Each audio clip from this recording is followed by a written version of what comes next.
सत श्री अकाल जी सारिਆਂ ਨੂੰ स्वागत करदी ਹਾਂ मैं ਤੁਹਾਡਾ ਆਪਣੇ channel math with Sumanpreet Kaur ਤੇ मैं ਆ सुमनप्रीत कौर ਅਤੇ ਅੱਜ ਦੀ ਇਸ ਵੀਡੀਓ ਦੇ ਵਿੱਚ ਅਸੀਂ ਕਰਾਂਗੇ ਪੰਜਾਬ ਦੀ ਜੀਕੇ ਦੇ ਨਾਲ ਰਿਲੇਟਡ ਕੁਝ ਇੰਪੋਰਟੈਂਟ ਐਮਸੀਕਿਊ ਦਾ ਪਾਰਟ 3 ਜਿਵੇਂ ਕਿ ਤੁਹਾਨੂੰ ਪਤਾ ਹੈ ਅਸੀਂ ਪੰਜਾਬ ਦੀ ਜੀਕੇ ਦੇ ਨਾਲ ਰਿਲੇਟਡ 1000 ਕੁਐਸਚਨ ਦੀ ਸੀਰੀਜ਼ ਸਟਾਰਟ ਕੀਤੀ ਹੈ ਜਿਸ ਦਾ ਅਸੀਂ ਪਾਰਟ 3 ਕਰਨ ਜਾ ਰਹੇ ਹਾਂ ਤੇ ਪਹਿਲੇ 2 ਪਾਰਟਸ ਦੇ ਵਿੱਚ ਅਸੀਂ ਪੰਜਾਬ ਦੀ ਜੀਓਗ੍ਰਾਫੀ ਕਵਰ ਕੀਤੀ ਸੀ ਤੇ ਹੁਣ ਜਿਹੜੇ ਪਾर्ट 3 ਤੇ 4 ਹੋਵੇਗਾ ਇਸ ਵਿੱਚ ਅਸੀਂ ਪੰਜਾਬ ਦੀ ਹਿਸਟਰੀ ਕੰਪਲੀਟ ਕਰਾਂਗੇ।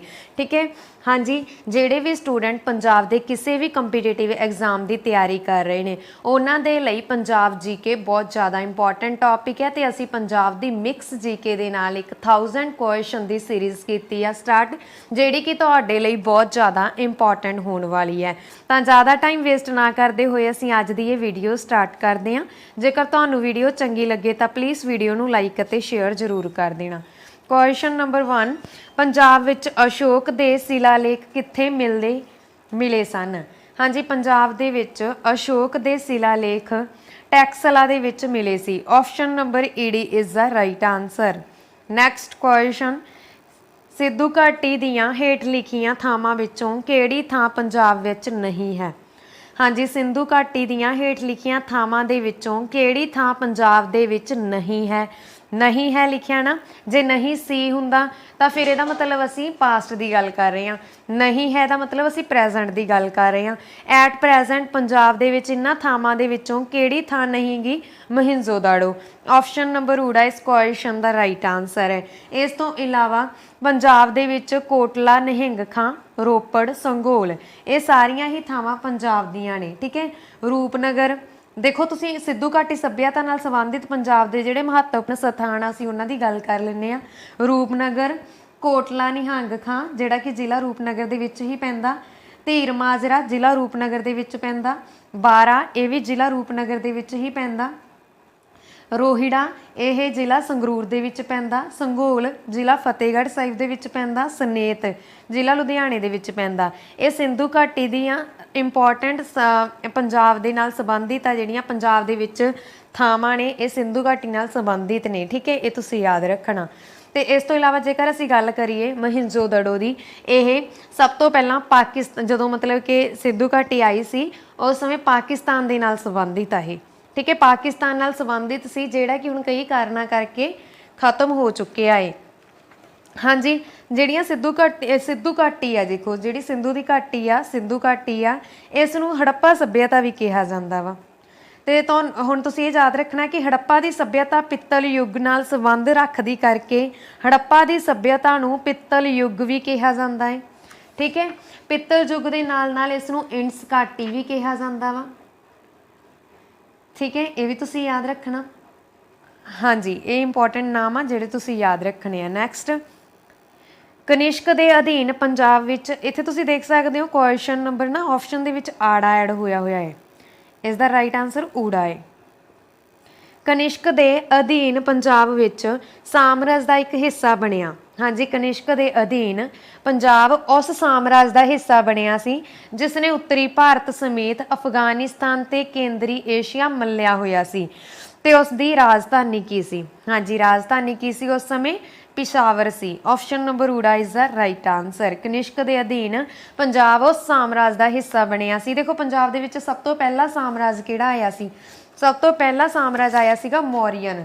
ठीक है, अगे चलो असी ज़्यादा डिटेल दे विच नहीं करते, अगे नाल दी नाल ही मैं तुहानूं जिथे असी कोई गल करांगे उस टाइम ही इंपॉर्टेंट फैक्ट दसांगे। जिथे साम्राज की गल हुई तो याद रखना पंजाब दे विच सब तो पहला भारतीय इतिहास दे विच ही जे असी गल करिए भारतीय इतिहास विच पहला साम्राज सी मौर्यन। मौर्यन साम्राज की स्थापना हुई सी पहला। ठीक है, मौर्य साम्राज जिन्हों बोल दिंदे आ। तो कनिष्क के अधीन जिहड़ा मौर्य साम्राज आ उस पंजाब का मतलब कि कनिष्क के अधीन पंजाब उस साम्राज का एक हिस्सा बनिया सी जिसने उत्तरी भारत समेत अफगानिस्तान ते केंद्री एशिया मल्लिया होया सी। उसकी राजधानी पिशावर सी। नैक्सट क्वेश्चन पंजाब मौर्य साम्राज के किस प्रांत का हिस्सा सी। हाँ जी, पंजाब मौर्य साम्राज के किस प्रांत का हिस्सा सी। तो इस क्वेश्चन का राइट आंसर है जी ऑप्शन नंबर ईडी पश्चिमी प्रांत का। ऑप्शन नंबर ईडी is the right answer. Next question किस शासक ने भारत विच मैनेडोनियना नूं हरा के नंद साम्राज ते जित प्राप्त की सी। ਤੇ ਪੂਰਬ ਵਿੱਚ ਬੰਗਾਲ ਦੀ ਖਾੜੀ ਤੋਂ ਲੈ ਕੇ ਪੱਛਮ ਵਿੱਚ ਸਿੰਧੂ ਦਰਿਆ ਤੱਕ ਇੱਕ ਵੱਡਾ ਸਾਮਰਾਜ ਸਥਾਪਿਤ ਕੀਤਾ ਸੀ। ਹਾਂਜੀ, ਕਿਹੜਾ ਸ਼ਾਸਕ ਇਹਨਾਂ ਆਪਸ਼ਨਾਂ ਦੇ ਵਿੱਚੋਂ ਜਿਸ ਨੇ ਮੈਨੇਡੋਨੀਅਨਾਂ ਨੂੰ ਹਰਾ ਕੇ ਨੰਦ ਸਾਮਰਾਜ ਤੇ ਜਿੱਤ ਪ੍ਰਾਪਤ ਕੀਤੀ, ਪੂਰਬ ਵਿੱਚ ਬੰਗਾਲ ਦੀ ਖਾੜੀ ਤੋਂ ਲੈ ਕੇ ਪੱਛਮ ਵਿੱਚ ਸਿੰਧੂ ਦਰਿਆ ਤੱਕ ਇੱਕ ਵੱਡਾ ਸਾਮਰਾਜ ਸਥਾਪਿਤ ਕੀਤਾ? ਤਾਂ ਇਹ ਕੀਤਾ ਸੀ ਜੀ ਚੰਦਰਗੁਪਤ ਨੇ। ਆਪਸ਼ਨ ਨੰਬਰ ਈਡੀ ਇਜ਼ ਦਾ ਰਾਈਟ ਆਨਸਰ। ਠੀਕ ਹੈ, ਚੰਦਰਗੁਪਤ ਨੇ ਕੀਤਾ ਸੀ। ਤੇ ਚੰਦਰਗੁਪਤ ਨੇ ਦੇਖੋ ਮਗਧ ਦੇ ਆਖਰੀ ਨੰਦ ਰਾਜੇ ਧਨਾਨੰਦ ਨੂੰ ਗੱਦੀ ਤੋਂ ਲਾ ਕੇ ਪਾਟਲੀਪੁੱਤਰ ਤੇ ਵੀ ਆਪਣਾ ਕਬਜ਼ਾ ਕੀਤਾ ਸੀ। ਤੇ ਚਾਣਕਿਆਂ ਨੇ ਸਿਕੰਦਰ ਦੇ ਸੈਨਾਪਤੀ ਸੈਲੂਕਸ ਨਿਕਟਰ ਨੂੰ ਹਰਾ ਕੇ ਅਫਗਾਨਿਸਤਾਨ ਤੇ ਵਿਸ਼ਾਲ ਖੇਤਰ ਤੇ ਹਮਲਾ ਕਰ ਲਿਆ ਸੀ। ਠੀਕ ਹੈ, ਜਿਹਦੀ ਅਸੀਂ ਪਿੱਛੇ ਗੱਲ ਕੀਤੀ ਆ। ਚਲੋ ਇੰਨੀ ਡਿਟੇਲ ਦੇ ਵਿੱਚ ਕਰਨ ਲਈ ਰਹਿਣ ਦਿੰਦੇ ਆ, ਕਿਉਂਕਿ ਬਹੁਤ ਸਾਰੇ ਸਟੂਡੈਂਟਸ ਨੂੰ ਵੀਡੀਓ ਬੋਰਿੰਗ ਲੱਗ ਸਕਦੀ ਆ। ਠੀਕ ਹੈ, ਇਸ ਦੇ ਵਿੱਚ ਅਸੀਂ ਸਿੱਧੀ ਗੱਲ ਕਰਦੇ ਹਾਂ ਕਿ ਤੁਹਾਨੂੰ ਨਾਮ ਲਿਖੇ ਦਿਸ ਰਹੇ ਆ ਬਿੰਦੂਸਾਰ ਤੇ ਅਸ਼ੋਕ, ਇਹਨਾਂ ਦੀ ਗੱਲ ਕਰਦੇ ਹਾਂ ਅਸੀਂ। ਚੰਦਰਗੁਪਤ ਦੀ ਮੌਤ ਤੋਂ ਬਾਅਦ ਉਹਨਾਂ ਦਾ ਪੁੱਤਰ ਬਿੰਦੂਸਾਰ, ਉਹਨਾਂ ਦੇ ਪੁੱਤਰ ਕੌਣ ਸੀ? ਬਿੰਦੂਸਾਰ ਇਹ ਸਿੰਘਾਸਨ ਤੇ ਬੈਠੇ ਸੀ ਤੇ ਬਿੰਦੂਸਾਰ ਦੇ ਰਾਜਕਾਲ ਦੌਰਾਨ ਹੀ ਅਸ਼ੋਕਾ ਨੂੰ ਗੰਧਾਰ ਸੂਬੇ ਦਾ ਗਵਰਨਰ ਨਿਯੁਕਤ ਕਰ ਲਿਆ ਗਿਆ ਸੀ। ਠੀਕ ਹੈ, ਤੇ ਬਿੰਦੂਸਾਰ ਮਗਰੋਂ ਤਾਕਤ ਵਿੱਚ ਆਇਆ ਰਾਜਾ ਅਸ਼ੋਕ ਬੇਸ਼ੱਕ ਭਾਰਤ ਦਾ ਸਭ ਤੋਂ ਸੂਰਵੀਰ ਰਾਜਾ ਸੀ, ਜਿਸ ਨੇ ਆਪਣਾ ਰਾਜਪਾਠ ਦੱਖਣੀ ਭਾਰਤ ਵਿੱਚ ਅਫਗਾਨਿਸਤਾਨ ਤੋਂ ਮੈਸੂਰ ਤੱਕ ਵਧਾ ਲਿਆ ਸੀ। ਠੀਕ ਹੈ, ਇਹ ਤੁਸੀਂ ਯਾਦ ਰੱਖਣਾ। ਪਰ ਅਸ਼ੋਕ ਤੋਂ ਬਾਅਦ ਕਮਜ਼ੋਰ ਰਾਜਿਆਂ ਕਾਰਨ ਰਾਜਨੀਤਿਕ ਅਸਥਿਰਤਾ ਫੈਲ ਗਈ ਅਤੇ ਮੌਰੀਅਨ ਜਿਹੜਾ ਸਾਮਰਾਜ ਸੀ ਇਸ ਦਾ ਅੰਤ ਹੋ ਗਿਆ ਸੀ। ਠੀਕ ਹੈ, ਹਾਂਜੀ, ਹੋ ਸਕਦਾ ਬਹੁਤ ਸਾਰੇ ਸਟੂਡੈਂਟਸ ਨੂੰ ਇਹ ਵੀਡੀਓ ਬੋਰਿੰਗ ਲੱਗ ਰਹੀ ਹੋਵੇ, ਤਾਂ ਮੈਂ ਉਹਨਾਂ ਦੇ ਲਈ ਦੱਸਣਾ ਚਾਹਾਂਗੀ ਕਿ ਅੱਗੇ ਬਹੁਤ ਘੱਟ ਇੰਪੋਰਟੈਂਟ ਫੈਕਟ ਦੱਸਾਂਗੀ, ਜਿੱਥੇ ਨੀਡ ਹੋਵੇਗੀ ਉੱਥੇ ਹੀ ਦੱਸਾਂਗੀ। ਪਰ ਜਿਸ ਬਾਰੇ ਕੁਛ ਨਾ ਕੁਛ ਪਤਾ ਹੁੰਦਾ ਨਾ ਤਾਂ ਰਿਹਾ ਨਹੀਂ ਜਾਂਦਾ ਬਿਨਾਂ ਦੱਸੇ। ਨੈਕਸਟ ਕੁਐਸਚਨ, ਕਿਸ ਮੌਰੀਆ ਸ਼ਾਸਕ ਨੇ ਪੰਜਾਬ ਵਿੱਚ ਬ੍ਰਹਿਮੀ ਲਿਪੀ ਨੂੰ ਸ਼ੁਰੂ ਕੀਤਾ ਸੀ? ਹਾਂਜੀ, ਇਹਨਾਂ ਦੇ ਵਿੱਚੋਂ ਕਿਹੜੇ ਮੌਰੀਆ ਸ਼ਾਸਕ ਆ ਜਿਨ੍ਹਾਂ ਨੇ ਪੰਜਾਬ ਦੇ ਵਿੱਚ ਬ੍ਰਹਿਮੀ ਲਿਪੀ ਨੂੰ ਸ਼ੁਰੂ ਕੀਤਾ ਸੀ? ਤਾਂ ਇਸ ਕੁਐਸਚਨ ਦਾ ਰਾਈਟ ਆਨਸਰ ਹੈ ਜੀ ਆਪਸ਼ਨ ਨੰਬਰ ਆੜਾ ਅਸ਼ੋਕ। ਨੈਕਸਟ ਕੁਐਸਚਨ, ਪੰਜਾਬ ਵਿੱਚ ਸ਼ਹਿਰੀਕਰਨ ਤੇ ਲਿਪੀਕਰਨ ਦਾ ਪੁਨਰ ਉਥਾਨ 700 ਈਸਾ ਪੂਰਵ ਤੋਂ 300 ਈਸਾ ਪੂਰਵ ਦੇ ਵਿੱਚ ਹੋਇਆ, ਉਸ ਦੌਰ ਦਾ ਮਹੱਤਵਪੂਰਨ ਸ਼ਹਿਰ ਕਿਹੜਾ ਸੀ? ਹਾਂਜੀ, ਪੰਜਾਬ ਵਿੱਚ ਸ਼ਹਿਰੀਕਰਨ ਦੇ ਲਿਪੀਕਰਨ ਦਾ ਜਿਹੜਾ ਪੁਨਰ ਉਥਾਨ ਉਹ 700 ਈਸਾ ਪੂਰਵ ਤੋਂ 300 ਈਸਾ ਪੂਰਵ ਤੱਕ ਹੋਇਆ ਸੀ ਤੇ ਉਸ ਦੌਰੇ ਦਾ ਮਹੱਤਵਪੂਰਨ ਸ਼ਹਿਰ ਸੀ ਟੈਕਸਲਾ। ਆਪਸ਼ਨ ਨੰਬਰ ਆੜਾ is the right answer. Next question, Punjab ਦੇ ਇਹਨਾਂ ਸ਼ਾਸਕਾਂ ਨੂੰ ਕਾਲ ਕਰਮ ਅਨੁਸਾਰ ਰੱਖੋ। ਹਾਂਜੀ, ਤੁਸੀਂ ਇਹਨਾਂ ਦਾ ਕੀ ਕਰਨਾ ਵਾ, ਜਿਹੜੇ ਤੁਹਾਨੂੰ ਦਿਖ ਰਹੇ ਆ ਸ਼ਾਸਕ ਪੰਜਾਬ ਦੇ, ਇਹਨਾਂ ਦੇ ਕੀ ਮਤਲਬ, ਇਹਨਾਂ ਦੇ ਕਾਰਜਕਾਲ ਨਹੀਂ ਜਿਵੇਂ ਅਸੀਂ ਬੋਲ ਦਿੰਦੇ ਉਸ ਹਿਸਾਬ ਨਾਲ ਰੱਖਣੇ ਆ। ਠੀਕ ਹੈ, ਤਾਂ ਸਭ ਤੋਂ ਪਹਿਲਾਂ ਜੇ ਅਸੀਂ ਗੱਲ ਕਰੀਏ ਇਸ ਦੇ ਵਿੱਚ ਸਭ ਤੋਂ ਫਸਟ ਤੇ ਸੀ ਮੌਰੀਆ। ਠੀਕ ਹੈ, ਮੌਰੀਆ, ਉਸ ਤੋਂ ਬਾਅਦ ਇੰਡੋ ਗ੍ਰੀਕ, ਉਸ ਤੋਂ ਬਾਅਦ ਪਾਲ ਤੇ ਉਸ ਤੋਂ ਬਾਅਦ ਹੂਨ, ਜਾਣੀ ਕਿ ਆਪਸ਼ਨ ਨੰਬਰ ਊੜਾ ਇਸ ਕੁਐਸਚਨ ਦਾ ਰਾਈਟ ਆਨਸਰ ਹੈ। ਸਭ ਤੋਂ ਪਹਿਲਾਂ ਮੌਰੀਆ ਸਾਮਰਾਜ ਆਇਆ ਸੀ। ਠੀਕ ਹੈ, ਉਸ ਤੋਂ ਬਾਅਦ ਸੁੰਗ, ਉਸ ਤੋਂ ਬਾਅਦ ਯੂਨਾਨੀ, ਉਸ ਤੋਂ ਬਾਅਦ ਸਕ, ਉਸ ਤੋਂ ਬਾਅਦ ਪਾਰਥੀਅਨਾਂ, ਉਸ ਤੋਂ ਬਾਅਦ ਕੁਸ਼ਾਣ ਵੰਸ਼। ਠੀਕ ਹੈ, ਤੇ ਉਸ ਤੋਂ ਬਾਅਦ ਗੁਪਤ ਕਾਲ, ਉਸ ਤੋਂ ਬਾਅਦ ਵਰਧਨ ਕਾਲ, ਉਸ ਤੋਂ ਬਾਅਦ ਪੰਜਾਬ ਦੇ ਵਿੱਚ ਮੁਸਲਮਾਨਾਂ ਦਾ ਆਗਮਨ ਹੋ ਗਿਆ ਸੀ। ਫਿਰ ਦਾਸ ਵੰਸ਼ ਆਇਆ। ਠੀਕ ਹੈ, ਮੱਧਕਾਲੀਨ ਪੰਜਾਬ ਚੱਲ ਪਿਆ ਸੀਗਾ। ਤੇ ਫਿਰ ਖਿਲਜੀ ਰਾਜਵੰਸ਼ ਆਇਆ, ਫਿਰ ਤੁਗਲਕ ਵੰਸ਼ ਆਇਆ, ਫਿਰ ਸੈਯਦ ਅਤੇ ਲੋਧੀ ਵੰਸ਼ ਆਇਆ, ਫਿਰ ਮੁਗਲ ਸਲਤਨਤ ਆਇਆ ਤੇ ਉਸ ਤੋਂ ਬਾਅਦ ਪੰਜਾਬ ਦੇ ਵਿੱਚ ਸਿੱਖ ਸਾਮਰਾਜ ਸਥਾਪਿਤ ਹੋਇਆ ਸੀ। ਠੀਕ ਹੈ, ਹਾਂਜੀ, ਨੈਕਸਟ ਕੁਐਸਚਨ ਅਸੀਂ ਕਰਦੇ ਹਾਂ, ਕਿਸ ਵੈਦਿਕ ਗ੍ਰੰਥ ਵਿੱਚ ਪੁਰਾਤਨ ਪੰਜਾਬ ਦੇ ਸਮਾਜਿਕ ਸੱਭਿਆਚਾਰ ਜੀਵਨ ਦੀ ਝਲਕ ਮਿਲਦੀ ਆ? ਕਿਸ ਵੈਦਿਕ ਗ੍ਰੰਥ ਦੇ ਵਿੱਚ ਪੰਜਾਬ ਦੇ ਸਮਾਜਿਕ ਸੱਭਿਆਚਾਰਕ ਜੀਵਨ ਦੀ ਝਲਕ ਮਿਲਦੀ ਆ? ਵੇਦਾਂ ਦੇ ਵਿੱਚ ਮਿਲਦੀ ਆ। ਆਪਸ਼ਨ ਨੰਬਰ ਊੜਾ ਇਸ ਕੁਐਸਚਨ ਦਾ ਰਾਈਟ ਆਨਸਰ ਹੈ। ਇੰਪੋਰਟੈਂਟ ਆ ਤੁਹਾਡੇ ਲਈ, ਤੁਸੀਂ ਕਮੈਂਟ ਬਾਕਸ ਦੇ ਵਿੱਚ ਜ਼ਰੂਰ ਦੱਸਣਾ। ਨੈਕਸਟ ਕੁਐਸਚਨ, ਇਹਨਾਂ ਨੂੰ ਮਿਲਾਓ। ਹਾਂਜੀ, ਇਹਨਾਂ ਨੂੰ ਤੁਸੀਂ ਮਿਲਾਉਣਾ ਹੈ, ਮੈਚ ਕਰਨਾ ਹੈ, ਜਾਣੀ ਕਿ ਜਿਵੇਂ ਸੂਚੀ 1 ਦਿੱਤੀ ਆ, ਸੂਚੀ 2 ਦਿੱਤੀ ਆ, ਤੇ ਇਹਦੇ ਵਿੱਚ ਤੁਸੀਂ ਦੱਸਣਾ ਕਿ ਕਿਹਦਾ ਸੰਬੰਧ ਕਿਸ ਦੇ ਨਾਲ ਆ। ਜਿਵੇਂ ਅਸੀਂ ਗੱਲ ਕਰੀਏ ਗੰਧਾਰ ਟੈਕਸਲਾ, ਜਾਣੀ ਕਿ ਸਿੰਘਪੁਰਾ ਦੀ। ਠੀਕ ਹੈ, ਸਿੰਘਪੁਰਾ ਦੀ, ਤਾਂ ਇਹ ਕਿਸ ਨਾਲ ਸੰਬੰਧਿਤ ਆ? ਅੱਪਰ ਸਿੰਧ ਸਾਗਰ ਦੋਆਬ ਨਾਲ। ਠੀਕ ਹੈ, ਉਸ ਤੋਂ ਬਾਅਦ ਜੇਕਰ ਅਸੀਂ ਗੱਲ ਕਰੀਏ ਸਕਾਲਾ ਦੀ, ਤਾਂ ਇਹ ਅੱਪਰ ਰਚਨਾ ਦੁਆਬ ਨਾਲ ਸੰਬੰਧਿਤ ਆ। ਜੇਕਰ ਅਸੀਂ ਗੱਲ ਕਰੀਏ ਭੱਟੀ ਦੀ ਤਾਂ ਇਹ ਬਾਰੀ ਦੁਆਬ ਦੇ ਨਾਲ ਸੰਬੰਧਿਤ ਆ। ਜੇਕਰ ਅਸੀਂ ਗੱਲ ਕਰੀਏ ਸਤਲੁਜ ਦੀ ਤਾਂ ਇਹ ਜਮੁਨਾ ਸਤਲੁਜ ਜਲ ਵੰਡ ਦੇ ਨਾਲ ਸੰਬੰਧਿਤ ਆ। ਜਾਣੀ ਕਿ ਇਸ ਦੇ ਵਿੱਚ ਰਾਈਟ ਆਂਸਰ ਬਣ ਰਿਹਾ 4 3 2 1। ਤਾਂ ਦੇਖ ਲੈਂਦੇ ਕਿਹੜੀ ਆਪਸ਼ਨ ਦੇ ਵਿੱਚ ਬਣ ਰਿਹਾ। ਆਪਸ਼ਨ ਨੰਬਰ ਊੜਾ ਇਸ ਕੁਐਸਚਨ ਦਾ ਰਾਈਟ ਆਂਸਰ ਹੈ। ਨੈਕਸਟ, ਦੂਜੀ ਸਦੀ ਈਸਾ ਪੂਰਵ ਵਿੱਚ ਯੂਨਾਨੀ ਸਾਮਰਾਟ ਮੈਨੇਂਦਰ, ਜਿਸ ਨੂੰ ਬੋਧੀ ਸਾਹਿਤ ਵਿੱਚ ਮਿਲਿੰਦ ਵਜੋਂ ਜਾਣਿਆ ਜਾਂਦਾ ਹੈ, ਨੇ ਪੰਜਾਬ ਨੂੰ ਦਰਿਆ ਤੱਕ ਜਿੱਤਿਆ ਸੀ। ਹਾਂਜੀ ਹਾਂਜੀ, ਦੂਜੀ ਈਸਾ ਪੂਰਵ ਦੇ ਵਿੱਚ ਯੂਨਾਨੀ ਸਾਮਰਾਟ ਮੈਨੇਂਦਰ, ਜਿਸ ਨੂੰ ਬੋਧੀ ਸਾਹਿਤ ਦੇ ਵਿੱਚ ਮਿਲਿੰਦ ਵਜੋਂ ਜਾਣਿਆ ਜਾਂਦਾ ਹੈ, ਨੇ ਪੰਜਾਬ ਨੂੰ ਕਿਸ ਦਰਿਆ ਤੱਕ ਜਿੱਤਿਆ ਸੀ? ਰਾਵੀ ਤੱਕ। ਆਪਸ਼ਨ ਨੰਬਰ ਈਡੀ ਇਸ ਕੁਐਸਚਨ ਦਾ ਰਾਈਟ ਆਂਸਰ ਹੈ। ਨੈਕਸਟ, 9ਵੀਂ 10ਵੀਂ ਸਦੀ ਵਿੱਚ ਕਿਹੜੇ ਸ਼ਾਸਕਾਂ ਨੇ ਉੱਤਰ ਪੱਛਮੀ ਪੰਜਾਬ ਵਿੱਚ ਆਪਣਾ ਝੰਡਾ ਗੱਡਿਆ? ਹਾਂਜੀ, 9ਵੀਂ 10ਵੀਂ ਸਦੀ ਦੇ ਵਿੱਚ ਕਿਹੜੇ ਸ਼ਾਸਕਾਂ ਨੇ ਉੱਤਰੀ ਪੱਛਮੀ ਪੰਜਾਬ ਦੇ ਵਿੱਚ ਆਪਣਾ ਝੰਡਾ ਗੱਡਿਆ ਸੀ? ਸਾਹੀਆਂ ਨੇ ਗੱਡਿਆ ਸੀ। ਆਪਸ਼ਨ ਨੰਬਰ ਈਡੀ is the right answer. Next question, ਕਿਸ ਨਦੀ ਵਿੱਚ ਪੱਛਮੀ ਪੰਜਾਬ ਗਜ਼ਨਵੀ ਸਾਮਰਾਜ ਦਾ ਹਿੱਸਾ ਬਣ ਗਿਆ ਸੀ, ਜਦ ਕਿ ਰਾਜਪੂਤਾਂ ਕੋਲ ਯਮੁਨਾ ਸਤਲੁਜ ਜਲ ਵੰਡ ਵਾਲਾ ਖੇਤਰ ਸੀ? ਹਾਂਜੀ, ਤਾਂ 11ਵੀਂ ਸਦੀ ਦੇ ਵਿੱਚ ਪੱਛਮੀ ਪੰਜਾਬ ਗਜ਼ਨਵੀ ਸਾਮਰਾਜ ਦਾ ਹਿੱਸਾ ਬਣ ਗਿਆ ਸੀ, ਜਦੋਂ ਕਿ ਰਾਜਪੂਤਾਂ ਕੋਲੇ ਯਮੁਨਾ ਸਤਲੁਜ ਜਲ ਵੰਡ ਵਾਲਾ ਖੇਤਰ ਸੀ। ਆਪਸ਼ਨ ਨੰਬਰ ਈਡੀ is the right answer. Next question, ਕਿਸ ਸ਼ਾਸਕ ਦੇ ਅਧੀਨ ਪੰਜਾਬ ਨੂੰ ਵੱਖ-ਵੱਖ ਪ੍ਰਾਂਤਾਂ ਵਿੱਚ ਵੰਡਿਆ ਗਿਆ ਤੇ ਹਰੇਕ ਪ੍ਰਾਂਤ ਨੂੰ ਕਿਸੇ ਤੁਰਕ ਜਾਂ ਅਫਗਾਨ ਪ੍ਰਸ਼ਾਸਕ ਅਧੀਨ ਦਿੱਤਾ ਗਿਆ? ਹਾਂਜੀ, ਕਿਸ ਸ਼ਾਸਕ ਦੇ ਅਧੀਨ ਪੰਜਾਬ ਨੂੰ ਵੱਖ-ਵੱਖ ਪ੍ਰਾਂਤਾਂ ਦੇ ਵਿੱਚ ਵੰਡਿਆ ਗਿਆ ਸੀ? ਦਿੱਲੀ ਸਲਤਨਤ ਦੇ ਅਧੀਨ। ਆਪਸ਼ਨ ਨੰਬਰ ਆੜਾ ਇਜ਼ ਦਾ ਰਾਈਟ ਆਂਸਰ। ਤੇ ਹਰੇਕ ਪ੍ਰਾਂਤ ਨੂੰ ਕਿਸੇ ਤੁਰਕ ਜਾਂ ਅਫਗਾਨ ਪ੍ਰਸ਼ਾਸਕ ਆ ਜਿਹੜਾ ਉਹ ਦਿੱਤਾ ਗਿਆ ਸੀ। ਠੀਕ ਹੈ, ਅਸੀਂ ਕਰਦੇ ਹਾਂ ਮਹਿਮੂਦ ਗਜ਼ਨਵੀ ਦੀਆਂ ਇਹਨਾਂ ਜਿੱਤਾਂ ਨੂੰ ਕਾਲ ਕਰਮ ਅਨੁਸਾਰ ਰੱਖੋ। ਹਾਂਜੀ, ਮਹਿਮੂਦ ਗਜ਼ਨਵੀ ਨੇ ਜਿਹੜੀਆਂ ਇਹ ਜਿੱਤਾਂ ਪ੍ਰਾਪਤ ਕੀਤੀਆਂ ਸੀ ਉਹਨਾਂ ਨੂੰ ਬਿਲਕੁਲ ਸੀਕੁਐਂਸ ਵਾਈਜ਼ ਕਹਿੰਦੇ ਆ ਬੋਲਣ ਲਈ ਰੱਖਣ ਲਈ। ਤਾਂ ਸਭ ਤੋਂ ਪਹਿਲਾਂ ਦੇਖੋ ਪੰਜਾਬ ਆ, ਠੀਕ ਹੈ, ਉਸ ਤੋਂ ਬਾਅਦ ਸੈਕਿੰਡ ਤੇ ਆ ਮੁਲਤਾਨ, ਥਰਡ ਤੇ ਆ ਕਸ਼ਮੀਰ ਤੇ ਫੋਰਥ ਤੇ ਆ ਕਨੌਜ।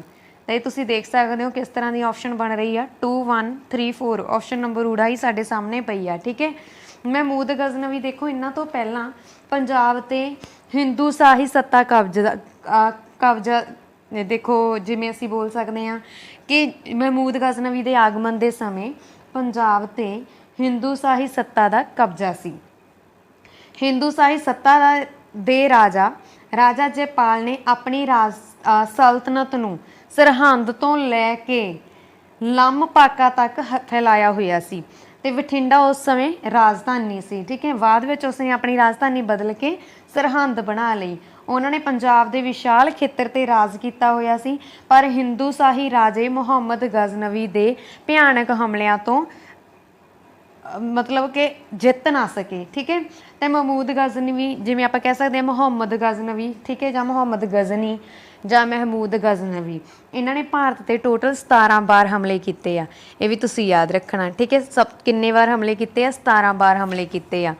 ਠੀਕ ਹੈ ਜੀ, ਤੇ ਇਸ ਤੋਂ ਇਲਾਵਾ ਜੇਕਰ ਅਸੀਂ ਗੱਲ ਕਰੀਏ, ਚਲੋ ਬਾਕੀ ਜਿਵੇਂ ਵੀ ਆਵੇਗਾ ਡਿਟੇਲ ਦੇ ਵਿੱਚ ਨਾਲ ਦੀ ਨਾਲ ਕਰ ਲਵਾਂਗੇ। ਠੀਕ ਹੈ, ਨੈਕਸਟ ਕੁਐਸਚਨ, ਮੁਹੰਮਦ ਗੌਰੀ ਨੇ ਇਹਨਾਂ ਵਿੱਚੋਂ ਕਿਸ ਗੜੀ ਨੂੰ ਜਿੱਤਿਆ ਸੀ? ਹਾਂਜੀ, ਇੱਥੇ ਮਿਸਟੇਕ ਆ, ਕਿਸੇ ਨਹੀਂ ਗਾ, ਕਿਸ ਆ। ਮੁਹੰਮਦ ਗੌਰੀ ਨੇ ਇਹਨਾਂ ਵਿੱਚੋਂ ਕਿਸ ਗੜੀ ਨੂੰ ਜਿੱਤਿਆ ਸੀ? ਹਾਂਸੀ ਨੂੰ ਜਿੱਤਿਆ ਸੀ, ਸਰਸੂਤੀ ਨੂੰ ਜਿੱਤਿਆ ਸੀ, ਸਮਾਣਾ ਨੂੰ ਜਿੱਤਿਆ ਸੀ, ਜਾਣੀ ਕਿ ਉਪਰੋਕਤ ਸਾਰਿਆਂ ਨੂੰ ਹੀ ਜਿੱਤਿਆ ਸੀ। ਨੈਕਸਟ ਕੁਐਸਚਨ, 711 ਤੋਂ 713 ਈਸਵੀ ਵਿੱਚ ਕਿਸ ਅਰਬ ਹਮਲਾਵਰ ਸ਼ਾਸਕ ਨੇ ਸਭ ਤੋਂ ਪਹਿਲਾਂ ਪੰਜਾਬ ਵਿੱਚ ਪੈਰ ਪਾਇਆ? ਹਾਂਜੀ, ਸਭ ਤੋਂ ਪਹਿਲਾਂ ਪੰਜਾਬ ਦੇ ਵਿੱਚ ਪੈਰ ਪਾਇਆ ਸੀ ਮੁਹੰਮਦ ਬਿਨ ਕਾਸਿਮ ਨੇ। ਆਪਸ਼ਨ ਨੰਬਰ ਊੜਾ ਇਸ ਕੁਐਸਚਨ ਦਾ ਰਾਈਟ ਆਂਸਰ ਹੈ। ਜਰਨੈਲ ਮੁਹੰਮਦ ਬਿਨ ਕਾਸਿਮ ਨੇ ਇੰਡਸ ਦਰਿਆ, ਜਿਹੜਾ ਕਿ ਹੁਣ ਪਾਕਿਸਤਾਨ ਦੇ ਵਿੱਚ ਆ, ਨਾਲ ਲੱਗਦੇ ਪੰਜਾਬ ਦੇ ਇਲਾਕਿਆਂ ਨੂੰ ਜਿੱਤਿਆ ਸੀ। ਠੀਕ ਹੈ, ਨਾਲ ਹੀ ਉਹਨੇ ਸਿੰਧ ਨੂੰ ਵੀ ਜਿੱਤਿਆ ਸੀ। ਇਹ ਵੀ ਤੁਸੀਂ ਯਾਦ ਰੱਖਣਾ। ਨੈਕਸਟ ਕੁਐਸਚਨ, ਇਹਨਾਂ ਨੂੰ ਮਿਲਾਓ। ਹਾਂਜੀ ਸੂਚੀ 1 ਦਿੱਤੀ ਆ, ਸੂਚੀ 2 ਦਿੱਤੀ ਆ। ਇਹਨਾਂ ਦੇ ਵਿੱਚ ਕਿਹਦਾ ਕਾਰਜਕਾਲ ਕਿੰਨੇ ਸਮੇਂ ਤੱਕ ਦਾ ਰਿਹਾ ਇਹ ਅਸੀਂ ਦੱਸਣਾ ਹੈ। ਸਭ ਤੋਂ ਪਹਿਲਾਂ ਅਸੀਂ ਗੱਲ ਕਰੀਏ ਜੇਕਰ ਮਮਲੂਕ ਦੀ, ਤਾਂ ਇਹਨਾਂ ਦਾ ਸੰਬੰਧ ਕਿੰਨੇ ਤੋਂ ਕਿੰਨੇ ਈਸਵੀ ਤੱਕ ਆ? 1206 ਤੋਂ 1290 ਈਸਵੀ ਤੱਕ। ਉਸ ਤੋਂ ਬਾਅਦ ਜੇਕਰ ਅਸੀਂ ਗੱਲ ਕਰੀਏ ਖਿਲਜੀ ਦੀ, ਤਾਂ ਇਹਨਾਂ ਦਾ ਸੰਬੰਧ 1290 ਤੋਂ 1320 ਤੱਕ ਆ। ਠੀਕ ਹੈ। ਜੇਕਰ ਅਸੀਂ ਗੱਲ ਕਰੀਏ ਸੈਯਦ ਦੀ, ਤਾਂ ਇਹਨਾਂ ਦਾ ਸੰਬੰਧ 1414 ਤੋਂ 1415 ਤੱਕ ਆ। ਜੇਕਰ ਅਸੀਂ ਗੱਲ ਕਰੀਏ ਲੋਧੀ ਦੀ, ਤਾਂ ਇਹਨਾਂ ਦਾ 1451 ਤੋਂ 1526 ਤੱਕ ਆ। ਹਾਂਜੀ ਇੱਥੇ ਤੁਸੀਂ ਦੇਖ ਸਕਦੇ ਹੋ ਮਮਲੂਕ ਜਾਣੀ ਕਿ ਦਾਸ਼ ਵੰਸ਼, ਇਸਨੇ ਪੰਜਾਬ ਤੇ 1206 ਤੋਂ 1290 ਤੱਕ ਰਾਜ ਕੀਤਾ। ਫਿਰ ਖਿਲਜੀ ਵੰਸ਼ ਆਇਆ। ਠੀਕ ਹੈ, ਇਸਨੇ ਪੰਜਾਬ ਤੇ 1290 ਤੋਂ 1320 ਤੱਕ ਰਾਜ ਕੀਤਾ। ਫਿਰ ਸੈਯਦ ਵੰਸ਼ ਆਇਆ, ਇਸਨੇ 1414 ਤੋਂ 1451 ਤੱਕ ਰਾਜ ਕੀਤਾ। ਫਿਰ ਲੋਧੀ ਵੰਸ਼ ਆਇਆ, ਇਸਨੇ 1451 ਤੋਂ 1526 ਤੱਕ ਰਾਜ ਕੀਤਾ। ਠੀਕ ਹੈ। ਉਸ ਤੋਂ ਬਾਅਦ ਬਾਬਰ ਦੇ ਆਉਣ ਨਾਲ ਪੰਜਾਬ ਦੇ ਵਿੱਚ ਸੁਧਾਰ ਹੋਣਾ ਸ਼ੁਰੂ ਹੋ ਗਿਆ ਸੀ। ਆਪਸ਼ਨ ਨੰਬਰ 1 ਇਸ ਕੁਐਸਚਨ ਦਾ ਰਾਈਟ ਆਨਸਰ ਹੈ। ਨੈਕਸਟ ਕੁਐਸਚਨ, ਮੁਹੰਮਦ ਗੌਰੀ ਦੇ ਪੰਜਾਬ ਹੱਲੇ ਤੇ ਗੰਗਾ ਦੁਆਬ ਵੱਧ ਵਧਣ ਦੌਰਾਨ ਉਸ ਦੀ ਟੱਕਰ ਕਿਸ ਨਾਲ ਹੋਈ ਸੀ? ਹਾਂਜੀ ਮੁਹੰਮਦ ਗੌਰੀ ਦੇ ਪੰਜਾਬ ਹੱਲੇ ਤੇ ਗੰਗਾ ਦੁਆਬ ਦੇ ਵੱਲ ਵਧਣ ਦੌਰਾਨ ਉਹਨਾਂ ਦੀ ਟੱਕਰ ਕਿਸ ਨਾਲ ਹੋਈ ਸੀ? ਪ੍ਰਿਥਵੀ ਰਾਜ ਚੌਹਾਨ ਦੇ ਨਾਲ। ਆਪਸ਼ਨ ਨੰਬਰ ਊੜਾ is the right answer. Raj Chauhan ਨੂੰ ਹੀ ਹਰਾ ਕੇ ਪੰਜਾਬ ਦੇ ਵਿੱਚ ਆਪਣਾ ਰਾਜ ਆ ਜਿਹੜਾ ਉਹ ਸਥਾਪਿਤ ਕੀਤਾ ਸੀ। ਠੀਕ ਹੈ, ਇਹ ਤੁਸੀਂ ਯਾਦ ਰੱਖਣਾ। ਦੇਖੋ ਜੇ ਡਿਟੇਲ ਦੇ ਵਿੱਚ ਕਰੀਏ ਤਾਂ ਪ੍ਰਿਥਵੀ ਰਾਜ ਚੌਹਾਨ ਜੋ ਕਿ ਚੌਹਾਨ ਵੰਸ਼ ਦੇ ਆਖਰੀ ਰਾਜਾ ਸੀ, ਉਹਨਾਂ ਨੂੰ 1192 ਦੇ ਵਿੱਚ ਤਰਾਇਨ ਦੀ ਲੜਾਈ ਦੇ ਵਿੱਚ ਹਰਾ ਦਿੱਤਾ ਸੀ। ਪ੍ਰਸਿੱਧ ਆ ਤਰਾਇਨ ਦੀ ਲੜਾਈ। ਠੀਕ ਹੈ, ਉਸ ਦੇ ਵਿੱਚ ਹਰਾ ਦਿੱਤਾ ਸੀ ਮੁਹੰਮਦ ਗੌਰੀ ਨੇ, ਤੇ ਉਸ ਤੋਂ ਬਾਅਦ ਦਿੱਲੀ ਤੋਂ ਲੈ ਕੇ ਸਰਹੰਦ ਤੱਕ ਆਪਣਾ ਅਧਿਕਾਰ ਜਮਾ ਲਿਆ ਸੀ। ਤੇ ਉਸ ਤੋਂ ਬਾਅਦ ਹੀ ਭਾਰਤ ਦੇ ਵਿੱਚ ਆਪਣਾ ਇੱਕ ਨਵਾਂ ਰਾਜ ਆ ਜਿਹੜਾ ਸਥਾਪਿਤ ਕੀਤਾ ਸੀ, ਜਿਸ ਨੂੰ ਦਾਸ਼ ਵੰਸ਼ ਦੇ ਨਾਮ ਨਾਲ ਜਾਣਿਆ ਜਾਣ ਲੱਗਿਆ। ਨੈਕਸਟ ਕੁਐਸਚਨ, ਹਾਂਜੀ ਕਿਸ ਸ਼ਾਸਕ ਨੂੰ ਪੰਜਾਬ ਦੇ ਨਹਿਰੀ ਸਿੰਚਾਈ ਢਾਂਚੇ ਦਾ ਬਾਣੀ ਕਿਹਾ ਜਾਂਦਾ ਹੈ? ਹਾਂਜੀ ਫਿਰੋਜ਼ ਤੁਗਲਕ ਨੂੰ ਪੰਜਾਬ ਦੇ ਨਹਿਰੀ ਸਿੰਚਾਈ ਢਾਂਚੇ ਦਾ ਬਾਣੀ ਕਿਹਾ ਜਾਂਦਾ ਹੈ। Option number D is the right answer. ਜੇਕਰ ਅਸੀਂ ਗੱਲ ਕਰੀਏ ਤੁਗਲਕ ਵੰਸ਼ ਦੀ, ਤਾਂ ਪੰਜਾਬ ਵਿੱਚ ਤੁਗਲਕ ਵੰਸ਼ ਦੀ ਨੀਂਹ 1320 ਈਸਵੀ ਵਿੱਚ ਗਿਆਸੂ ਉਦ ਦੀਨ ਤੁਗਲਕ ਨੇ ਰੱਖੀ ਸੀ। ਮੁਹੰਮਦ ਤੁਗਲਕ ਅਤੇ ਫਿਰੋਜ਼ ਸ਼ਾਹ ਤੁਗਲਕ ਇਸ ਵੰਸ਼ ਦੇ ਦੋ ਮਹੱਤਵਪੂਰਨ ਸ਼ਾਸਕ ਸੀ। ਮੁਹੰਮਦ ਤੁਗਲਕ ਇੱਕ ਦੁਰਅੰਦੇਸ਼ੀ ਪ੍ਰਵਕਤਾ ਸੀ, ਜਿਹੜਾ ਕਿ ਉਸ ਤੋਂ ਇਲਾਵਾ ਜੇਕਰ ਅਸੀਂ ਗੱਲ ਕਰੀਏ ਫਿਰੋਜ਼ ਸ਼ਾਹ ਤੁਗਲਕ ਦੀ, ਇਹ ਇੱਕ ਕਿਰਿਆਤਮਕ ਪ੍ਰਵਿਰਤੀ ਦੇ ਮਾਲਕ ਸੀ। ਤੇ ਫਿਰੋਜ਼ ਸ਼ਾਹ ਤੁਗਲਕ ਨੇ ਖੇਤੀਬਾੜੀ ਦੇ ਵਿੱਚ ਸੁਧਾਰ ਲਿਆਉਣ ਲਈ ਕਈ ਯਤਨ ਕੀਤੇ, ਸਿੰਜਾਈ ਲਈ ਕਈ ਨਹਿਰਾਂ ਬਣਵਾਈਆਂ। ਦਰਿਆ ਸਤਲੁਜ ਤੋਂ ਪੰਜਾਬ ਦੇ ਖੇਤਰਾਂ ਵਿੱਚ ਸਿੰਜਾਈ ਲਈ ਇੱਕ ਨਹਿਰ ਪੁਟਵਾਈ ਗਈ। ਉਹ ਨਵੇਂ ਸ਼ਹਿਰ ਵਸਾਉਣ ਦਾ ਵੀ ਸ਼ੌਕੀਨ ਰੱਖਦੇ ਸਨ। ਠੀਕ ਹੈ, ਨਵੇਂ ਸ਼ਹਿਰ ਵਸਾਉਣ ਦੇ ਦੂਜੇ ਸ਼ਹਿਰਾਂ ਦੇ ਨਾਲ ਨਾਲ ਉਹਨਾਂ ਨੇ ਪੰਜਾਬ ਵਿੱਚ ਵੀ ਸ਼ਹਿਰ ਫਿਰੋਜ਼ਪੁਰ ਵਸਾਇਆ ਸੀ। ਠੀਕ ਹੈ, ਇਹ ਤੁਸੀਂ ਯਾਦ ਰੱਖਣਾ। ਫਿਰੋਜ਼ਪੁਰ ਮਗਰੋਂ ਕਈ ਕਮਜ਼ੋਰ ਜਿਵੇਂ ਫਿਰੋਜ਼ਪੁਰ ਸ਼ਹਿਰ ਵਸਾਉਣ ਦੇ ਮਗਰੋਂ ਫਿਰੋਜ਼ ਸ਼ਾਹ ਦੇ ਮਗਰੋਂ ਕਈ ਕਮਜ਼ੋਰ ਸ਼ਾਸਕਾਂ ਕਾਰਨ ਦਿੱਲੀ ਸਲਤਨਤ ਵੀ ਢਹਿ ਢੇਰੀ ਹੋ ਗਈ ਸੀ। ਇਹ ਤੁਸੀਂ ਯਾਦ ਰੱਖਣਾ। ਠੀਕ ਹੈ, ਇੰਪੋਰਟੈਂਟ ਫੈਕਟ ਹੈ ਇਸ ਦੇ ਨਾਲ ਰਿਲੇਟਿਡ। ਨੈਕਸਟ ਕੁਐਸਚਨ, ਪੰਜਾਬ ਵਿੱਚ ਕਿਸ ਜਗ੍ਹਾ ਮਹਾਨ ਮੁਗਲ ਸਮਰਾਟ ਅਕਬਰ ਦਾ ਰਾਜ ਤਿਲਕ ਕੀਤਾ ਗਿਆ ਸੀ? ਹਾਂਜੀ ਪੰਜਾਬ ਵਿੱਚ ਕਿਸ ਜਗ੍ਹਾ ਤੇ ਮਹਾਨ ਮੁਗਲ ਸਮਰਾਟ ਅਕਬਰ ਦਾ ਰਾਜ ਤਿਲਕ ਕੀਤਾ ਗਿਆ ਸੀ? ਕਲਾਨੌਰ ਦੇ ਵਿੱਚ। ਆਪਸ਼ਨ ਨੰਬਰ ਊੜਾ ਇਸ ਕੁਐਸਚਨ ਦਾ ਰਾਈਟ ਆਨਸਰ ਹੈ। ਠੀਕ ਹੈ, ਕਲਾਨੌਰ। ਇਹ ਤੁਸੀਂ ਯਾਦ ਰੱਖਣਾ। ਕੁਐਸਚਨ ਅਸੀਂ ਕਰਦੇ ਹਾਂ ਜੀ, ਪੰਜਾਬ ਦੇ ਇਹਨਾਂ ਸੂਬੇਦਾਰਾਂ ਨੂੰ ਕਾਲ ਕਰਮ ਮੁਤਾਬਿਕ ਰੱਖੋ। ਪੰਜਾਬ ਦੇ ਜਿਹੜੇ ਸੂਬੇਦਾਰ ਆ ਇਹਨਾਂ ਨੂੰ ਕਾਲ ਕਰਮ ਮੁਤਾਬਿਕ ਰੱਖਣਾ। ਦੇਖੋ ਸਭ ਤੋਂ ਪਹਿਲਾਂ ਕਿਹਨਾਂ ਦਾ ਕਾਰਜਕਾਲ ਸੀ? ਅਬਦੁਰ ਸਮਦ ਖਾਨ ਦਾ। ਉਸ ਤੋਂ ਬਾਅਦ ਜੇ ਗੱਲ ਕਰੀਏ ਜ਼ਕਰੀਆ ਖਾਨ, ਤੇ ਇਹਨਾਂ ਤੋਂ ਬਾਅਦ ਜਾਹੀਆ ਖਾਨ, ਤੇ ਇਹਨਾਂ ਤੋਂ ਬਾਅਦ ਮੀਰ ਮੰਨੂ। ਆਪਸ਼ਨ ਨੰਬਰ ਊੜਾ ਇਸ ਕੁਐਸਚਨ ਦਾ ਰਾਈਟ ਆਨਸਰ ਹੈ। ਠੀਕ ਹੈ, ਅੱਗੇ ਅਸੀਂ ਇਸ ਵੀਡੀਓ ਦੇ ਲਾਸਟ ਦੇ ਵਿੱਚ ਡਿਸਕਸ ਕਰਾਂਗੇ ਪੂਰੀ ਡਿਟੇਲ ਦੇ ਵਿੱਚ। ਠੀਕ ਹੈ, ਪੰਜਾਬ ਅਤੇ ਉੱਤਰ ਪੱਛਮੀ ਖੇਤਰ ਵਿੱਚ ਅਕਬਰ ਲਈ ਕਿਸ ਨੇ ਔਂਕੜਾਂ ਖੜੀਆਂ ਕੀਤੀਆਂ ਸਨ? ਹਾਂਜੀ ਪੰਜਾਬ ਅਤੇ ਉੱਤਰ ਪੱਛਮੀ ਖੇਤਰ ਦੇ ਵਿੱਚ ਅਕਬਰ ਦੇ ਲਈ ਮਿਰਜ਼ਾ ਹਾਕਿਮ, ਰੋਸ਼ਨਈ, ਬਲੋਚ ਇਹਨਾਂ ਸਾਰਿਆਂ ਨੇ ਹੀ ਔਂਕੜਾਂ ਖੜੀਆਂ ਕੀਤੀਆਂ ਸੀ। ਆਪਸ਼ਨ ਨੰਬਰ ਸੱਸਾ ਇਜ਼ ਦਾ ਰਾਈਟ ਆਨਸਰ। ਹਾਂਜੀ ਅੱਜ ਇਸ ਦੇ ਨਾਲ ਹੀ ਸਾਡੀ ਅੱਜ ਦੀ ਇਹ ਵੀਡੀਓ ਖਤਮ ਹੁੰਦੀ ਹੈ। ਠੀਕ ਹੈ, ਤੇ ਕੱਲ ਅਸੀਂ ਇਸ ਵੀਡੀਓ ਦੇ ਵਿੱਚ 124 ਨੰਬਰ ਕੁਐਸਚਨ ਤੋਂ ਗੁਰੂ ਸਾਹਿਬਾਨ ਦੇ ਨਾਲ ਟੌਪਿਕ ਆ ਜਿਹੜਾ ਸ਼ੁਰੂ ਕਰਾਂਗੇ। ਠੀਕ ਹੈ, ਤੇ ਉਸ ਤੋਂ ਇਲਾਵਾ ਮੈਂ ਤੁਹਾਨੂੰ ਦੱਸ ਦੇਣਾ ਚਾਹੁੰਦੀ ਹਾਂ ਪੰਜਾਬ ਦੇ ਬਾਰੇ ਪੂਰੀ ਡਿਟੇਲ ਦੇ ਵਿੱਚ ਇੱਕ ਵਾਰ। ਦੇਖੋ 2600 ਤੋਂ ਲੈ ਕੇ 1900 ਪੂਰਵ ਈਸਵੀ ਦੀ ਗੱਲ ਕਰ ਰਹੀ ਹਾਂ ਮੈਂ, ਠੀਕ ਹੈ। 2600 ਤੋਂ ਲੈ ਕੇ 1900 ਪੂਰਵ ਈਸਵੀ ਹੜੱਪਾ ਸੱਭਿਅਤਾ ਰਹੀ ਪੰਜਾਬ ਦੇ ਵਿੱਚ। 1500 ਤੋਂ ਲੈ ਕੇ 1000 ਪੂਰਵ ਈਸਵੀ ਵੈਦਿਕ ਸੱਭਿਅਤਾ ਰਹੀ। 599 ਤੋਂ ਪੂਰਵ ਈਸਵੀ ਜੈਨ ਧਰਮ ਰਿਹਾ। 567 ਤੋਂ 487 ਜਾਂ 400 ਪੂਰਵ ਈਸਵੀ ਬੁੱਧ ਦਾ ਆਗਮਨ ਰਿਹਾ। 550 ਤੋਂ 400 ਤੱਕ ਪੂਰਵ ਈਸਵੀ ਬੁੱਧ ਧਰਮ ਦਾ ਪੂਰਾ ਪ੍ਰਭਾਵ ਰਿਹਾ। 550 ਤੋਂ 515 ਪੂਰਵ ਈਸਵੀ ਇੰਡਸ ਜਾਣੀ ਕਿ ਸਿੰਧ ਦਰਿਆ ਦੇ ਲਹਿੰਦੇ ਵਾਲੇ ਪਾਸਿਓਂ ਈਰਾਨੀਆਂ ਦਾ ਹਮਲਾ ਹੋਇਆ, ਠੀਕ ਹੈ। ਫਿਰ 326 ਪੂਰਵ ਈਸਵੀ ਸਿਕੰਦਰ ਦਾ ਹਮਲਾ। ਫਿਰ 322 ਤੋਂ 185 ਪੂਰਵ ਈਸਵੀ ਮੌਰੀਆ ਸਾਮਰਾਜ। ਫਿਰ 45 ਤੋਂ 180 ਈਸਵੀ ਕੁਸ਼ਾਨ ਸਾਮਰਾਜ। ਫਿਰ 200 ਤੋਂ 400 ਈਸਵੀ ਇੰਡੋ ਸੀਥੀਅਨ ਕਾਲ ਜਾਣੀ ਕਿ ਪ੍ਰਾਚੀਨ ਸੀਥੀਆ ਦੇਸ਼ ਜੋ ਕਾਲੇ ਸਾਗਰ ਦੇ ਉੱਤਰ ਵੱਲ ਵਸਿਆ ਵਾ, ਉਹਨਾਂ ਦਾ ਕਾਲ ਆ ਗਿਆ ਸੀ ਪੰਜਾਬ ਦੇ ਵਿੱਚ। ਫਿਰ 320 ਤੋਂ 550 ਈਸਵੀ ਗੁਪਤ ਸਾਮਰਾਜ ਆ ਗਿਆ। ਫਿਰ 500 ਈਸਵੀ ਤੋਂ ਹੂਣਾ ਦਾ ਹਮਲਾ ਆ ਗਿਆ। ਫਿਰ 510 ਤੋਂ 650 ਈਸਵੀ ਵਰਧਨ ਕਾਲ ਆ ਗਿਆ। ਫਿਰ 770 ਤੋਂ 810 ਈਸਵੀ ਪਾਲ ਸਾਮਰਾਜ ਆ ਗਿਆ। ਫਿਰ 647 ਤੋਂ 1192 ਈਸਵੀ ਰਾਜਪੂਤ ਕਾਲ ਆਇਆ।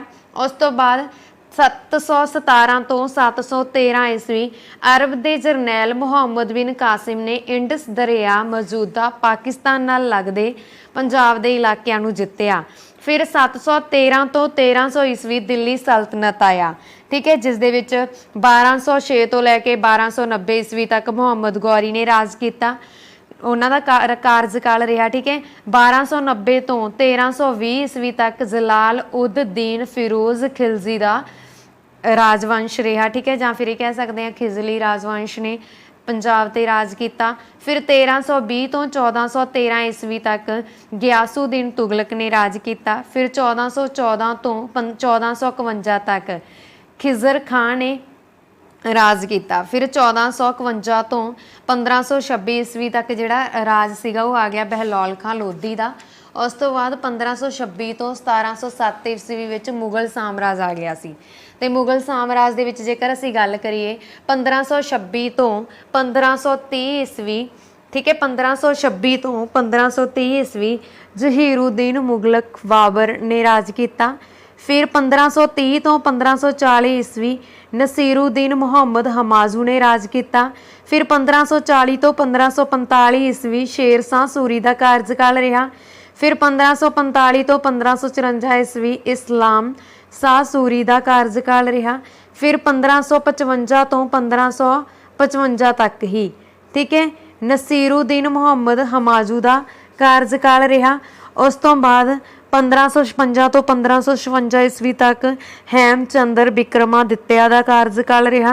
ਫਿਰ 1556 ਤੋਂ 1665 ਈਸਵੀ ਜਲਾਲੁਦੀਨ ਮੁਹੰਮਦ ਅਕਬਰ ਦਾ ਕਾਰਜਕਾਲ ਰਿਹਾ, ਮਤਲਬ ਕਿ ਇਹਨਾਂ ਨੇ ਪੰਜਾਬ ਤੇ ਰਾਜ ਕੀਤਾ। ਫਿਰ 1605 ਤੋਂ 1627 ਈਸਵੀ ਨੂਰੁਦੀਨ ਮੁਹੰਮਦ ਜਹਾਂਗੀਰ ਨੇ ਰਾਜ ਕੀਤਾ। ਫਿਰ 1627 ਤੋਂ 1658 ਈਸਵੀ ਸਹਾਬਦੀਨ ਮੁਹੰਮਦ ਸ਼ਾਹਜਹਾਂ ਨੇ ਰਾਜ ਕੀਤਾ। ਫਿਰ 1658 ਤੋਂ 1707 ਈਸਵੀ, ਠੀਕ ਹੈ, 1658 ਤੋਂ ਗੱਲ ਕਰ ਰਹੇ ਸੀ ਅਸੀਂ 1707 ਈਸਵੀ ਦੀ ਮੋਹੀਉਦੀਨ ਮੁਹੰਮਦ ਔਰੰਗਜ਼ੇਬ ਆਲਮਗੀਰ ਦਾ ਕਾਰਜਕਾਲ ਰਿਹਾ। 1707 ਈਸਵੀ ਵਿੱਚ ਮੁਗਲ ਸਾਮਰਾਜ ਦਾ ਪਤਨ ਹੋ ਗਿਆ। ਫਿਰ 1459 ਈਸਵੀ ਤੋਂ ਜਿਹੜਾ ਅਸੀਂ ਗੱਲ ਕਰੀਏ ਕਿ ਸਮਾਂ ਚੱਲ ਪਿਆ ਸੀਗਾ 1400 ਗੱਲ ਕਰ ਰਹੇ ਹਾਂ ਅਸੀਂ 1469 ਦੀ, ਠੀਕ ਹੈ, ਬਾਈ ਮਿਸਟੇਕ ਬੋਲਿਆ ਗਿਆ ਗਲਤ। 1469 ਤੋਂ 1539 ਈਸਵੀ ਤੱਕ ਸ਼੍ਰੀ ਗੁਰੂ ਨਾਨਕ ਦੇਵ ਜੀ ਨੇ ਸ਼੍ਰੀ ਗੁਰੂ ਨਾਨਕ ਦੇਵ ਜੀ ਦੇ ਜੀ ਸਮਾਂ ਆ ਗਿਆ ਸੀ, ਠੀਕ ਹੈ। 1539 ਤੋਂ 1675 ਈਸਵੀ ਵਿੱਚ ਸ਼੍ਰੀ ਗੁਰੂ ਅੰਗਦ ਦੇਵ ਜੀ ਤੋਂ ਲੈ ਕੇ ਸ਼੍ਰੀ ਗੁਰੂ ਤੇਗ ਬਹਾਦਰ ਜੀ ਤੱਕ 8 ਸ਼੍ਰੀ ਗੁਰੂ ਸਾਹਿਬਾਨਾਂ ਦਾ ਜੀਵਨ ਕਾਲ ਰਿਹਾ, ਠੀਕ ਹੈ। 1675 ਤੋਂ 1708 ਈਸਵੀ ਤੱਕ ਸ਼੍ਰੀ ਗੁਰੂ ਗੋਬਿੰਦ ਸਿੰਘ ਜੀ ਦਾ ਸ਼੍ਰੀ ਗੁਰੂ ਗੋਬਿੰਦ ਸਿੰਘ ਜੀ ਦੇ ਜੀਵਨ ਬਾਰੇ ਜੀਵਨ ਕਾਲ ਰਿਹਾ, ਠੀਕ ਹੈ। 1708 ਤੋਂ 1775 ਈਸਵੀ ਤੱਕ ਬਾਬਾ ਬੰਦਾ ਸਿੰਘ ਬਹਾਦਰ ਜੀ ਦੀਆਂ ਜਿੱਤਾਂ ਆ ਗਈਆਂ। ਠੀਕ ਹੈ। 1716 ਤੋਂ 1759 1716 ਤੋਂ 1759 ਈਸਵੀ ਮੁਗਲ ਨਵਾਬਾਂ ਨਾਲ ਘੱਟ ਗਿਣਤੀ ਸਿੱਖਾਂ ਦੀਆਂ ਲੜਾਈਆਂ ਹੋਈਆਂ। ਠੀਕ ਹੈ।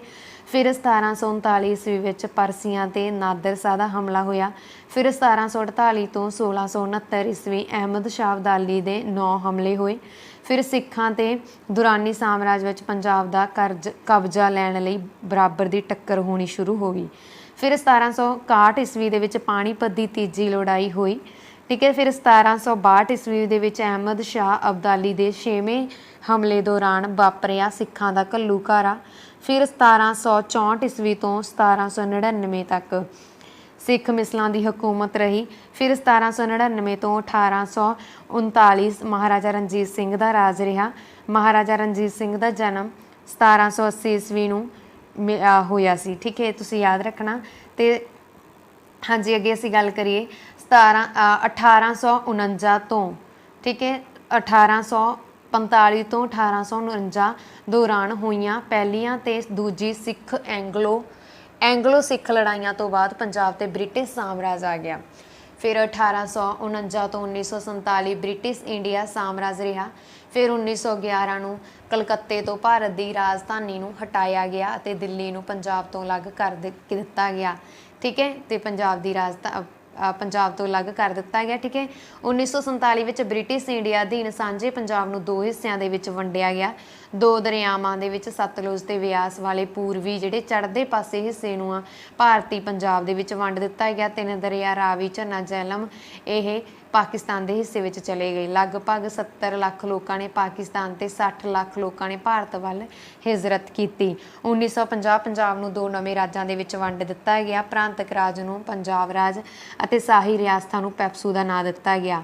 ਪੈਪਸੂ ਦਾ ਪੂਰਾ ਨਾਮ ਕੀ ਸੀਗਾ? ਪਟਿਆਲਾ ਐਂਡ ਇੰਡਸ ਪੰਜਾਬ ਸਟੇਟਸ ਯੂਨੀਅਨ।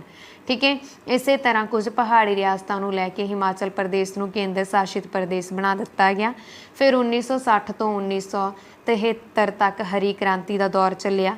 ਫਿਰ 1966 ਤੱਕ ਭਾਸ਼ਾਈ ਪੱਧਰ ਤੇ ਭਾਰਤੀ ਪੰਜਾਬ ਨੂੰ 3 ਹਿੱਸਿਆਂ ਦੇ ਵਿੱਚ ਯਾਨੀ ਕਿ ਹਰਿਆਣਾ, ਹਿਮਾਚਲ ਪ੍ਰਦੇਸ਼ ਤੇ ਪੰਜਾਬੀ ਸੂਬਾ ਵਿੱਚ ਵੰਡਿਆ ਗਿਆ। 1984 ਵਿੱਚ ਆਪਰੇਸ਼ਨ ਬਲੂ ਸਟਾਰ ਆ ਗਿਆ ਸੀ ਪੰਜਾਬ ਦੇ ਵਿੱਚ। ਫਿਰ 1980 ਤੋਂ 1995 ਤੱਕ ਅੱਤਵਾਦ ਦਾ ਕਾਲ ਦੌਰਾਨ ਆਇਆ। ਠੀਕ ਹੈ। ਇਹ ਤੁਸੀਂ ਯਾਦ ਰੱਖਣਾ। ਪੰਜਾਬ ਦੀ ਪੂਰੀ ਡਿਟੇਲ ਦੱਸਦੀ ਕਿ ਕਿਹੜੇ ਸਮੇਂ ਵਿੱਚ ਕੌਣ ਕਿਹਦੀ ਚਰਚਾ ਕਿੰਨੀ ਕੁ ਰਹੀ ਆ ਪੰਜਾਬ ਦੇ ਵਿੱਚ। ਤਾਂ ਇਸ ਦੇ ਨਾਲ ਹੀ ਸਾਡੀ ਅੱਜ ਦੀ ਇਹ ਵੀਡੀਓ ਖਤਮ ਹੁੰਦੀ ਆ। ਉਮੀਦ ਕਰਦੀ ਹਾਂ ਕਿ ਇਸ ਵੀਡੀਓ ਨੂੰ ਵੈਸੇ ਤਾਂ ਤੁਹਾਨੂੰ ਬਹੁਤ ਬੋਰਿੰਗ ਲੱਗੀ ਹੋਵੇਗੀ, ਪਰ ਮੈਂ ਪੂਰੀ ਕੋਸ਼ਿਸ਼ ਕੀਤੀ ਹੈ ਕਿ ਤੁਹਾਡੇ ਲੈਵਲ ਤੱਕ ਦੀ ਹੀ ਬਣਾਵਾਂ ਇਸ ਨੂੰ। ਤੇ ਇਹ ਵੀਡੀਓ ਤੁਹਾਨੂੰ ਕਿਸ ਤਰ੍ਹਾਂ ਦੀ ਲੱਗੀ ਕਿਰਪਾ ਕਰਕੇ ਕਮੈਂਟ ਬਾਕਸ ਦੇ ਵਿੱਚ ਜ਼ਰੂਰ ਦੱਸ ਦੇਣਾ। ਵੀਡੀਓ ਨੂੰ ਦੇਖਣ ਲਈ ਤੁਹਾਡਾ ਬਹੁਤ ਧੰਨਵਾਦ ਜੀ।